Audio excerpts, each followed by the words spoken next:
Hi, how are you? This is Camino de Agape, a blog dedicated to Catholic faith and to conversion.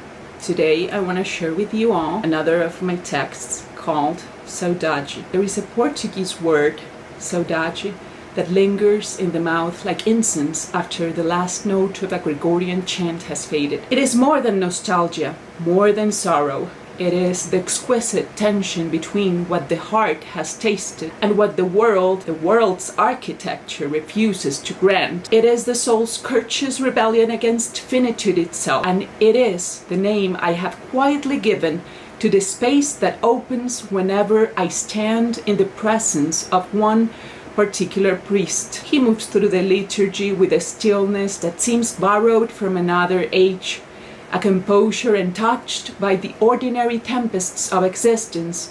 His gaze carries the quiet gravity of still waters that have known centuries of prayer. It holds light in a way that shifts and deepens without ever repeating itself. His voice, when it rises in benediction or homily, descends with the measured resonance of something carved by time and silence, warm, deliberate, carrying the faint echo of distant bells, and his hands, pale and precise as vessels meant only for the sacred, leave the host with a concentration so absolute that the very air around them seems to grow luminous.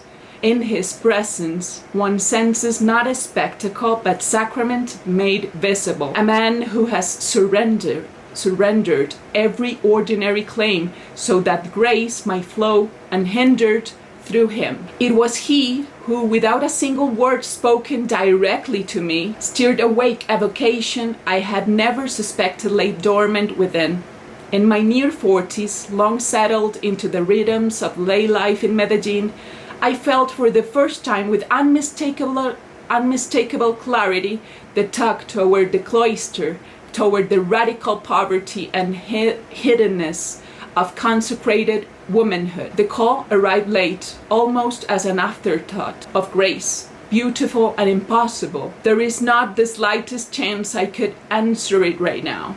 The years have already shaped me with other paths. The convent door, once perhaps conceivable, stands gently but firmly closed. And because this late vocation can never be lived out in the flesh, the deeper human friendship that might otherwise have unfolded between us is likewise forbidden by the very structure of our respective callings. I am a laywoman.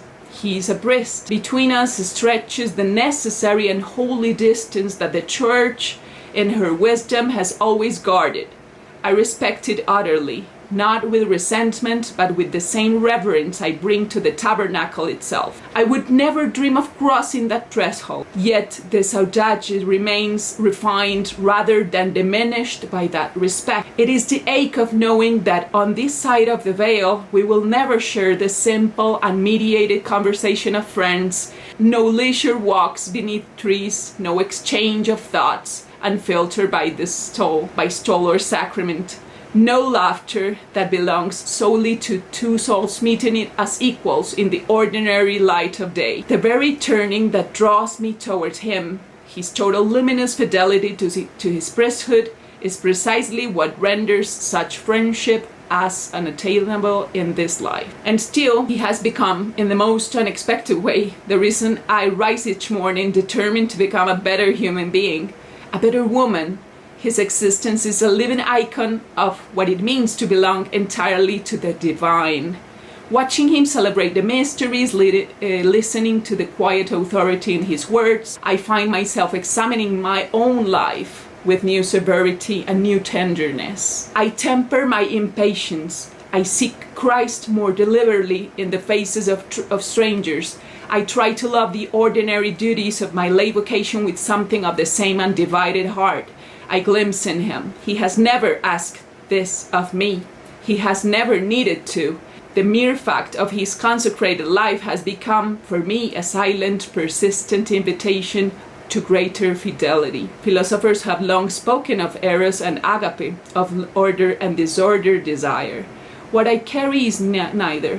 It is a purified longing, not for possession, but for the kind of communion that earthly limits have placed just beyond reach. In the tradition of the mystics, such longings are not anomalies to be suppressed, but arrows pointing towards the eternal.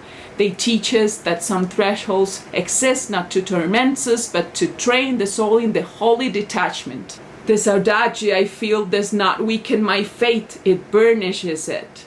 It does not diminish my love for the church. It reveals her wisdom in protecting what is most precious by refusing to let it be cheapened. Yet, the Christian hope is stubbornly scatological. If the mercy that has already stooped to meet us in the sacrament is vast enough to redeem even the most impossible of earthly configurations, then there is another shore waiting. In that country where priesthoods and ladies are transfigured beyond their present forms, where every vocation finds its perfect fulfillment, and no holy boundary remains a barrier, I dare to imagine that the friendship denied here may be granted there. Not as compensation, but as completion. There in heaven, perhaps we shall speak as brother and sister in the full light of the beatific vision, freely, joyfully, without the lattice of the wood or the weight of the years. There, the late vocation that awakened in me will be gathered up into something even more beautiful than I can now conceive. And the man who awakened it no longer be separated from me by the necessary distances of this mortal life. Until that day I carry the Saudade like a hidden flame. It warms without consuming, it wounds without scaring.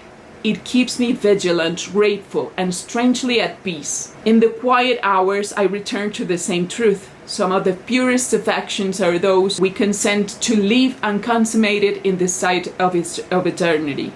They become in their very unfulfillment a kind of prayer. And so I remain at the threshold, a lay woman in her near 40s, awakens late to a call she cannot answer, yet profoundly changed by the one who awakened it. I bow my head in the pews, I listen, I strive, and in the language that only the heart and God can fully understand, I whisper the single enduring promise of Saudade. One day, perhaps, in the homeland where every longing finds its home, where the veil is torn asunder, distances dissolved into uncreated light, and this purified ache is gathered at last into the fullness of divine friendship. Thank you so much for listening. This was Camino de Agape. Bye bye. See you soon.